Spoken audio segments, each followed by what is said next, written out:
we've got something special coming up. CommonWealth Beacon and Mass Inc. are celebrating 30 years, and we'd love for you to be a part of it. Join us on May 14th at the State Room in downtown Boston for an evening with readers, supporters, and leaders from across Massachusetts as we celebrate 3 decades of original independent journalism covering Massachusetts policy and civic life.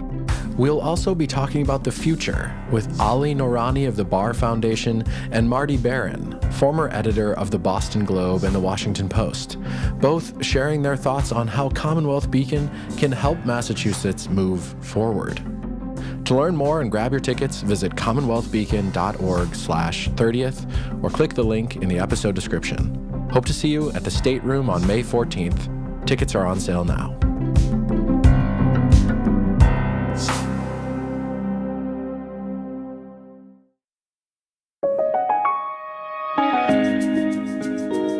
We're at an inflection point for how Massachusetts thinks about social media.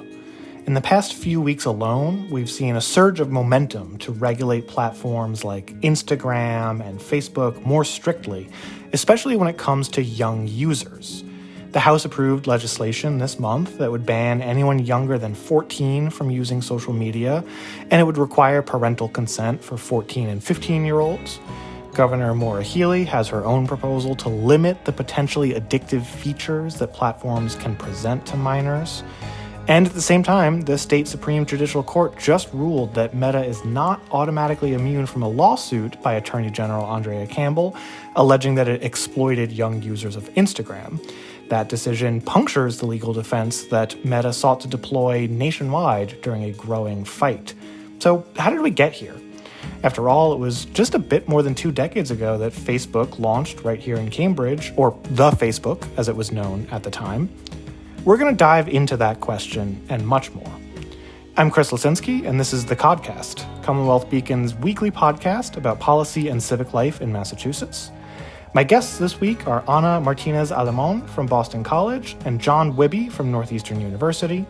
They've spent years studying the way social media changes our brains, especially children and teenagers, and the increasingly fraught regulatory fight about how government should treat these platforms. We'll take a look back at the road that led to this point and look ahead at how the policymaking debate might unfold from here. Guys, thank you so much for joining us. Oh, my pleasure. My pleasure. Thanks, Chris.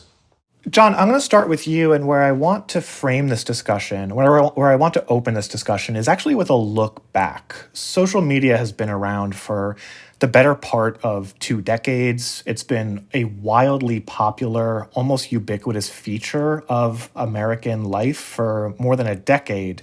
Why is it right now in 2025, 2026 that we're seeing a surge in government interest in regulating these platforms much more strictly than we saw 10, 15 years ago?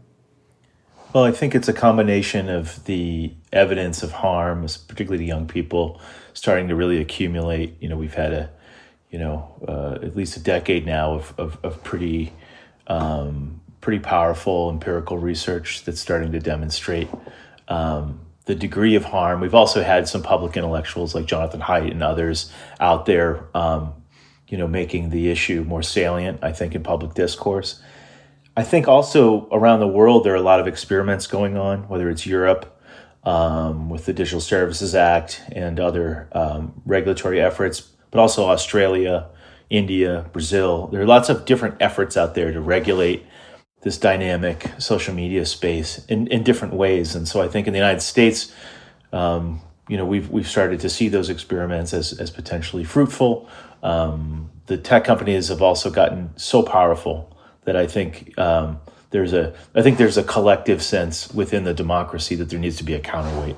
We have had at least, certainly since 2007-ish, social science interested in the causality question. Right. And because social media, in fact, and this is actually the key question now in the courts, was designed to tap, an adolescent to late adolescent market, for lack of a better way of putting it, Its design now is at the core of court cases, right? The Massachusetts recent court case was really on the fact that, well, you deliberately designed this. It's tantamount to our concerns with tobacco years ago, with the deliberate push to get people addicted. But within the social science area broadly, the causal picture has been contested. We have good evidence that a search suggests certain kinds of effects on that age range. And then we've got a lot of, for lack of a better way of putting it, a lot of squishy data that can't quite get to that causality moment that says doing this does that.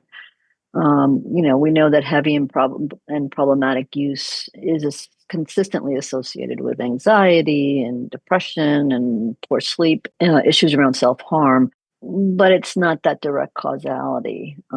Having said that, I do think that the social fabric issue that John has raised, certainly in parents and schools, see it firsthand. My point in all of this is, statistically, we can't say that we have direct causality, but when you see an individual young person being affected, that's enough to concern us. Would you say this gets at something I wanted to get your insight into, what the big picture research findings have been? Is there a clear consensus at this point, or has the research so far really produced mixed results? I would say that the effects aren't uniform, right? They depend on things like, in particular, for example, how youth engage, right? And not just how much. So what we are pretty confident about is the fact that you are more apt to find the causal moment with overconsumption versus production. And if we just step back for a minute, this makes very intuitive sense, right? When adolescents produce things, or even not adolescents, takes a lot of time, there's a lot of creative thinking, there's a certain type of engagement, whereas passive consumption, doom scrolling, etc., that we have a clearer picture about. That's where we really focus our concern. And then we kind of sort of can understand some real benefits for social connection, reduced loneliness, safe space for example, LGBTQ kids, marginalized kids. So, yeah, we have some confidence. John, you mentioned at the top, particularly what some other countries have done outside of America over in Europe. I believe that Australia also has a pretty strict ban on social media use for younger kids in place. As Massachusetts state government starts thinking about what it can do to more tightly regulate these platforms, what can we learn from other jurisdictions that already have laws on the books, already have tighter regulations in place, either in terms of how that has gone or legal challenges that have been thrown up elsewhere? Well, the Australians have put in place a ban on persons under 16 accessing social media apps. And my understanding is that the sort of jury is still out on how effective it is or will be. There are lots of very empirical questions about who exactly is being blocked. Is it the right people? Are they dormant accounts? Lots of young people have multiple accounts. There's something called Finstas, which are Instagram accounts that are fake, under a fake name. So there's lots of cat and mouse that's going on by the teenagers themselves. But then there are just serious questions about how you could execute age gating, age verification regimes. It's really, it's a really difficult problem because there are lots of trade-offs with data privacy concerns. Do we really want to have, government unique government IDs or biometric information being passed to the big tech companies so that they can then, restrict young people, which seems pretty problematic for all kinds of reasons. At the same time, I think it's a noble effort what Australia is trying to do. And I think it's terrific that other countries are experimenting. There's a lot to learn. I am I am of the belief that it's going to take a kind of an ensemble of different measures, whether that's getting very robust access to data so that researchers can do very very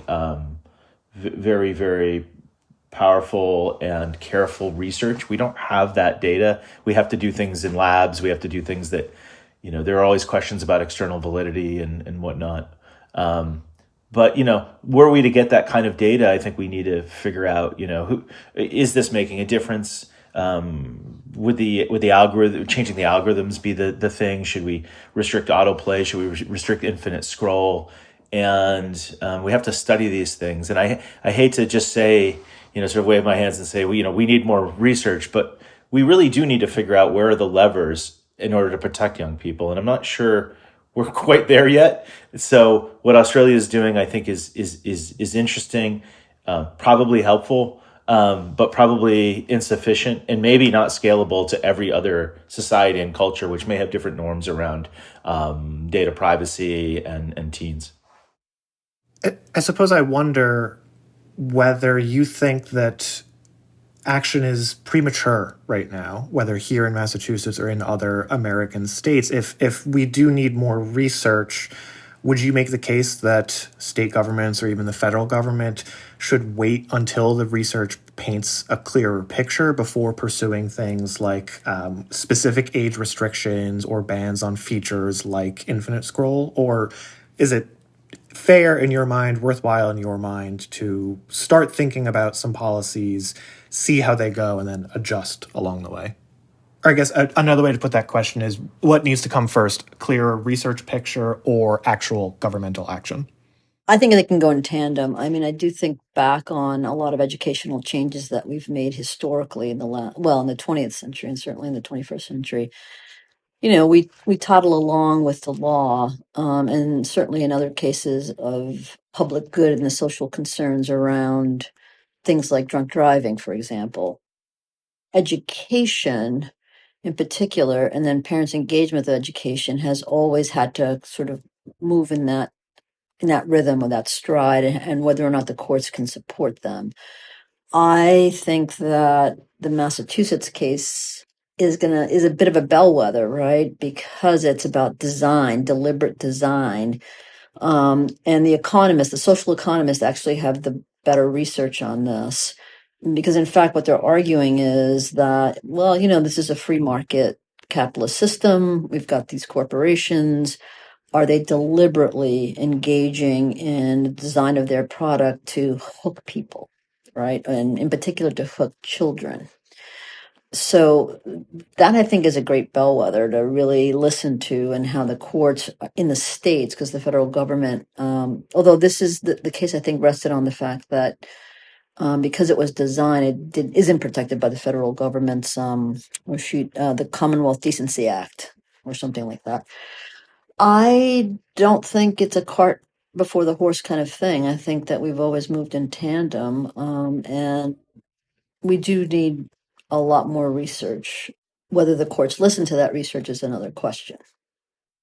John, I'm curious what you make of the sort of best order of operations here, the cart before the horse question. Do you think that, do you agree with Anna that regulation and research can go hand in hand, or do you think one needs to sort of lead the way at this moment? No, I definitely agree with Anna. We should do both. We should walk and chew gum to to mix all of the metaphors up here. I think Anna said it earlier. I mean, time displacement, distraction from studies, sleep disruption. I would add like cyberbullying, following kids to their safe space in their home. I mean, these things are just like well established. I don't think we need to, call into doubt some of the big just like observational things we can see. The question for me is how these different variables, the limiting autoplay, limiting infinite scroll, maybe limiting the ways in which relevant content through the recommendation algorithm finds young people and may be inappropriate given their age. Changing all of those in different ways how much that could create pro-social outcomes that are better for students in terms of their learning, in terms of their sleep patterns, in terms of their behavior. Those are all. I mean, the great thing is in Massachusetts. I mean, we have probably hundreds of researchers who are well equipped to do this work and who would raise their hand almost immediately. I mean, we're actually coming into the summer, so if all the tech companies want to give us some data that we could study over the summer and then report back to the courts in the fall, I'm sure there'd be lots of takers. You might need to give us a planning grant, but Right, exactly. right. I think we're ready to do that work. I mean, I have lots of colleagues who have done including I would include myself in this category, have worked with the tech companies over the years to try to help them orient themselves in a more pro-social direction. And I think there are a lot of skeptics now that the tech companies have the goodwill to do this. Nevertheless, if the courts and the politicians sort of really force the issue, maybe we could pilot something new in this state that would involve both iterative policy making and iterative sort of research. I'll just throw out a trial balloon. No, I can't underscore my support for that more strongly. I think John's right on it. We can target the algorithm. I think that, and again, it's the design issue, right? Our concerns are for kids, right? So let's say ages 10 to 25, because I look at college students and the emerging adulthood business. And, in that time, we're talking about risk taking, impulsivity, peer influence across the board, and developmentally, biologically, psychologically, socially. This is just, fertile ground for algorithms that can target. If I'm a young boy or a young man, do I get into this space where my body image is going to be dictated by bigorexia, which is what they're referring to as, how do I get more muscle bound in the traditional sense of masculinity? And for young women, who we've had a ton of research for decades and decades on bulimia, body image, the rise of the influencer, that's exhibit A, right? How is it that tech companies hold some measure of responsibility for the rise of the influencer if the influencer is tapping those vulnerabilities about identity, role confusion, et cetera, that getting back to your initial question, or one of your initial questions, Chris, like we've had research on that for, since the dawn of time research. We know that. And now, it's in this space, this technological space. You raise a really interesting point about the timeline of brain development. This is something that we've seen increasingly important in the policymaking sphere. I think back to the state SJC's decision a year or two ago that, older teenagers cannot be sentenced to life in prison without parole because of brain science. So where that takes me is, the bill that the Massachusetts House passed recently would ban social media for anyone under 14, and 14 and 15-year-olds would need parental consent. Basically, 16 is the point at which you can use any social media you want, however you want. Does that line up at all with what we understand about adolescent psychological development, or is 14, 15, 16 kind of an arbitrary number? I mean, what I'm getting at is, what is the difference between a 16-year-old and a 13-year-old in terms of their vulnerability to social media algorithms and how those exploit addiction and bad body image and things like that? Right. Yeah. So does it line up? No. At all, in fact, because we still find that this, ages 16 to 18, which we would refer to as late adolescence, identity formation intensifies at that time. I mean, greater emotional regulation, but brain isn't fully developed yet, right? And even if we move into ages 18 to 25, the prefrontal cortex isn't really going yet fully. And it's certainly true in the cases more than not of young men. Women do develop a little bit earlier that, so ages 13 to 15, middle adolescence, that's where, the peer relationship becomes central. That's where that gets triggered. One of the things that I've always pushed, and maybe sometimes I feel like I'm beating the spirit of the dead horse on this, is that, the peer relationships in social media are one and the same, because it may not be near peer homophily, but it's the influencer is my peer. And I'm grabbing those messages and taking them in. So the decision by the courts or schools or whomever to choose that particular age range, I want to say that it is arbitrary. I don't, I'd love to know what they based it on.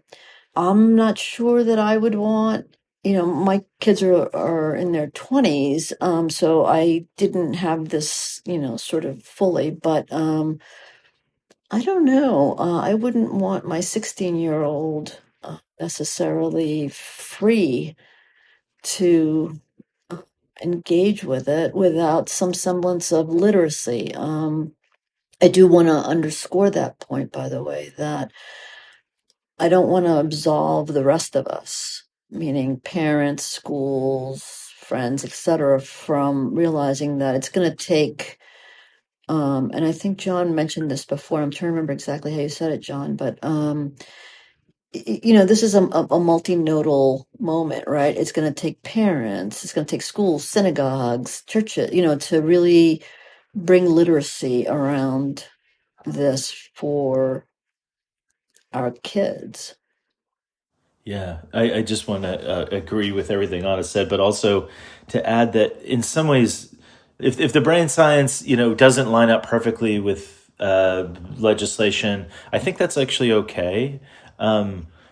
Humans are just so variable in the ways they develop over time. My understanding, and this is not my area of expertise, but in some ways, our whole social system is set up in a kind of arbitrary way. Like we have students go to high school from ages 14 to 18, but it could have been from 13 to 17 or 15 to 19. In some ways, we just have to deal with the world as it is. And most people 15 and older are going to be within this thing we call high school. And that has a particular set of norms and standards and guardrails and but also, a certain degree of openness and trust that we grant young people. And so maybe picking the age where we know they're going to be in a particular context is just fine. Like there's not much more we could do, because some 13-year-olds are quite ready for more mature decision making context and some aren't. And so we kind of have to pick a place where they are all mutually in the same social context, at least. And that would be my view, that it's okay.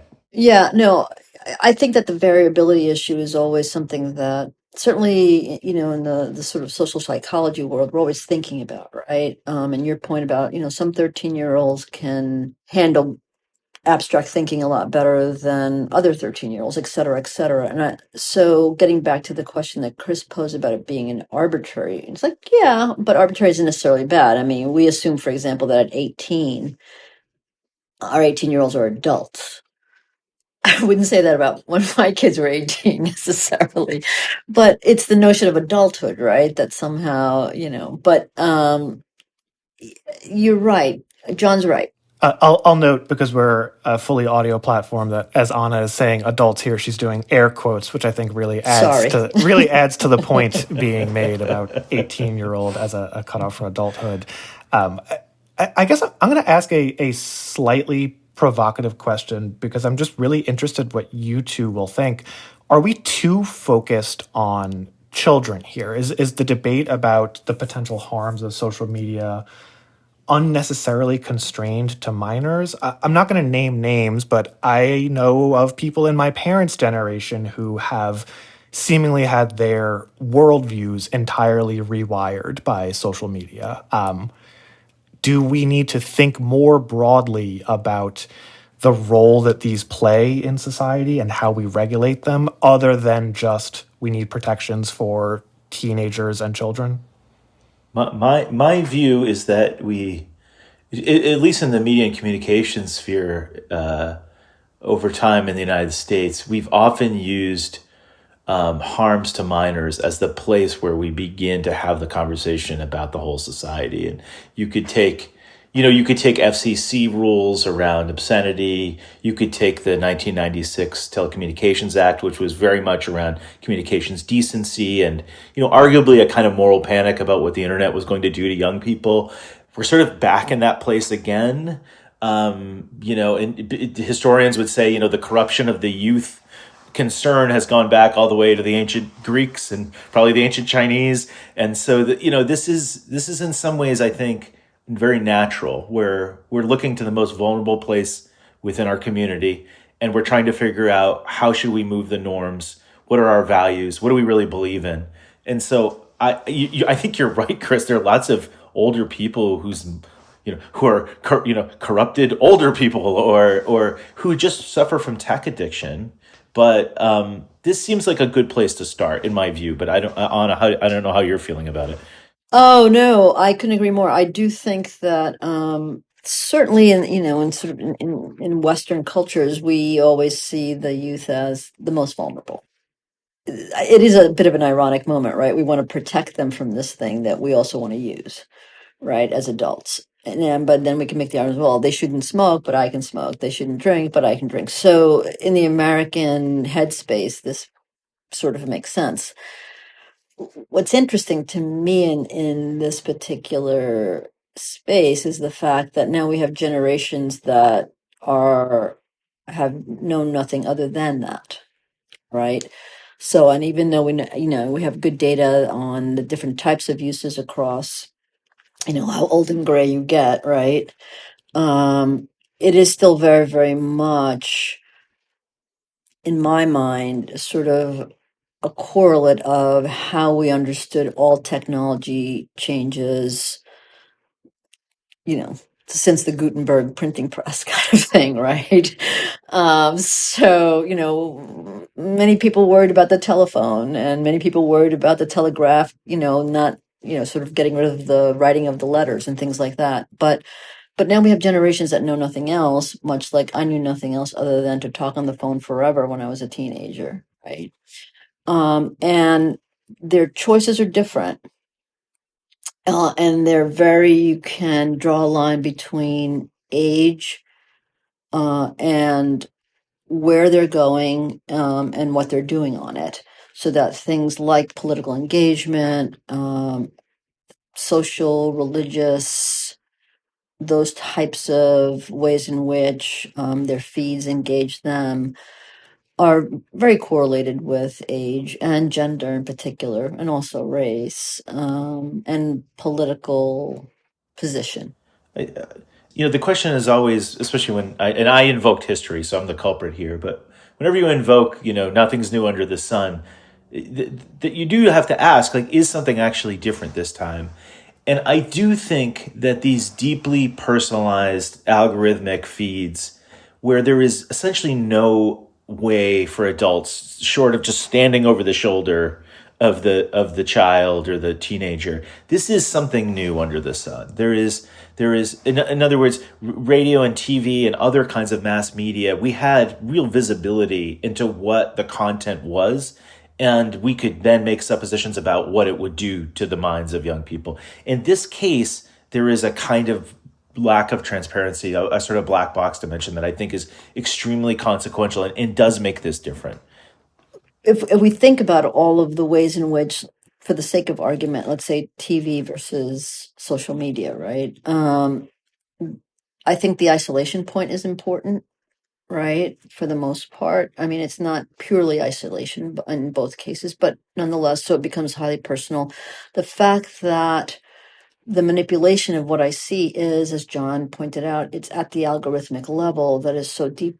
It's getting deeper and deeper and deeper into notions of personhood and assumptions about my personhood, by the way. And then the reality is that, it is both someplace that I can consume and produce, and also it's exponentially disseminated at a speed that is both going out and coming in. Whereas in previous technologies, that wasn't the case. So that marks it as a very different point in our technological sort of relationships. And that's pretty huge. It can certainly be for the good. I mean, if we think about ways in which, that first iteration of political engagement, crowdsourcing on things like Facebook was an Arab Spring, right? So, and yet also we can see it all across the spectrum of good, democratic good to maybe democratic failings. Earlier this month, we saw the Massachusetts Supreme Judicial Court, the highest appeals court in the state, rule that the Attorney General's lawsuit against Meta can proceed, alleging that Instagram has features that are addictive and exploitative of young users. The court said that Section 230 of the Communications Decency Act does not provide an automatic immunity for Meta from facing a state lawsuit over these allegations. John and Anna, what do you think the significance of this ruling is, and how does it tie into other legal action we're seeing across the country? Well, it feeds into other rules, like in a general sense, and I'm not a legal scholar, but there have been recent rulings in California and New Mexico, which have also seemed to open the door to different kinds of liability that would not be necessarily around particular, pieces of content or like expressive functions, but rather more about product design.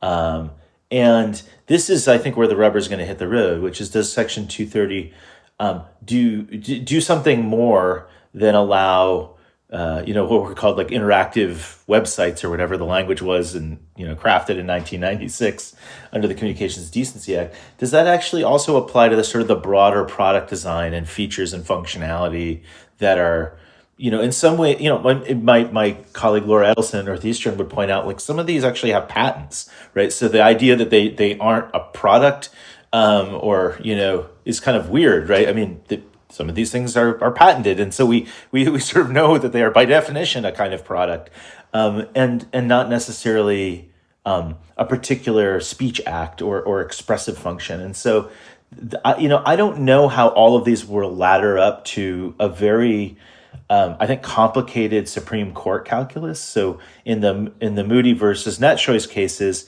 we saw a very right-leaning Supreme Court have side with the tech companies, but have like lots of mixed feelings. And Justice Barrett actually had a very interesting concurring opinion, which started to talk about, like, what about AI, and like, how are we going to see human expression as a protected feature in the context of lots of automated things that are talking, so I think there are huge questions, and I applaud the Massachusetts Supreme Judicial Court for saying that. I think it's well worth just litigating and just getting the more disclosure we can get in court, the more we can understand these issues at a fundamental level, and particularly the choices that are being made by the corporations that are producing these products. But Anna, what do you think?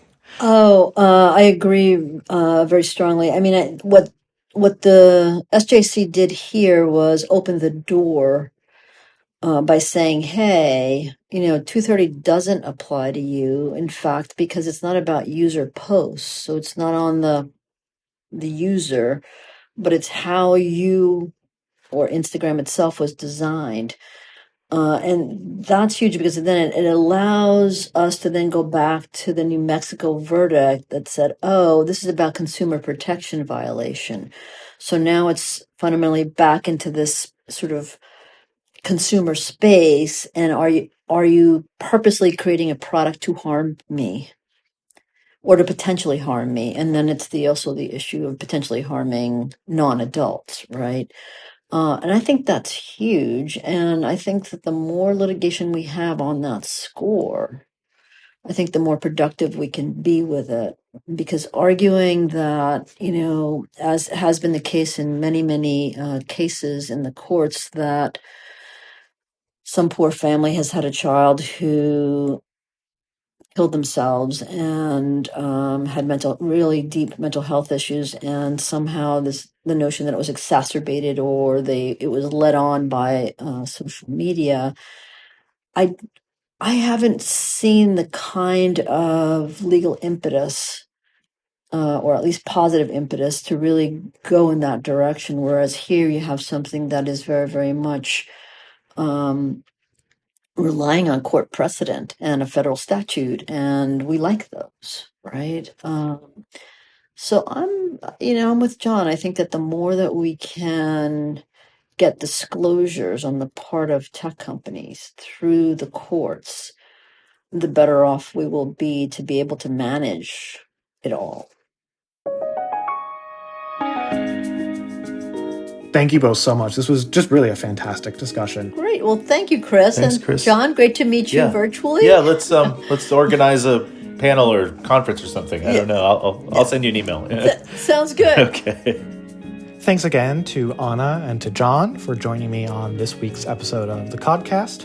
And thank you for listening. I'm Chris Lisinski.